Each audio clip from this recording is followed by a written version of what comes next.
குடிநீர் விற்பனை செய்யக்கூடிய நிறுவனங்களுக்கு உணவு பாதுகாப்புத் துறை எச்சரிக்கை.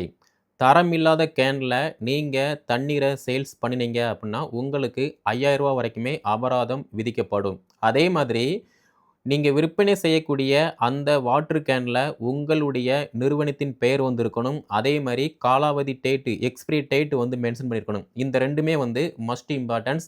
அதே மாதிரி 30 டைமுக்கு மேல அந்த சேல்ஸ் பண்ணக்கூடிய கேன வந்து பார்த்தீங்கன்னா, மறுசுழற்சி வந்து பண்ணக்கூடாது. டைரக்ட்டா வந்து சன்லைட்ல அந்த கேன வந்து வைக்கக்கூடாது. அப்படின்னு பல்வேறு விதிமுறைய பார்த்தீங்கன்னா, உணவு பாதுகாப்புத்துறை வந்து சொல்லியிருக்காங்க. அதே மாதிரி இந்த ரூல்ஸ் எல்லாத்தையுமே நீங்க மீறக்கூடிய பட்சத்தில, உங்க மேல வந்து வழக்கு பதிவு பண்ணுவாங்க. உங்களுடைய லைசென்ஸ வந்து பார்த்தீங்கன்னா, கேன்சல் பண்ணக்கூடிய வாய்ப்புமே வந்து இருந்துட்டு இருக்கு. உங்க சர்க்கிள்ல தரமில்லாத கேன்ல தண்ணீர வந்து சேல்ஸ் பண்ணிட்டு இருக்காங்க.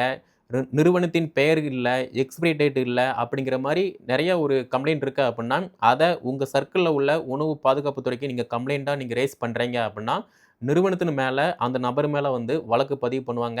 உரிமத்த வந்து ரத்து பண்ணுவாங்க. இதுல வேற ஏதாவது டவுட்னா கீழ கமெண்ட்ல லீவ் பண்ணுங்க. இத எல்லாருக்கும் ஷேர் பண்ணுங்க. மக்களாகிய நீங்கள் கவனமா இருங்க.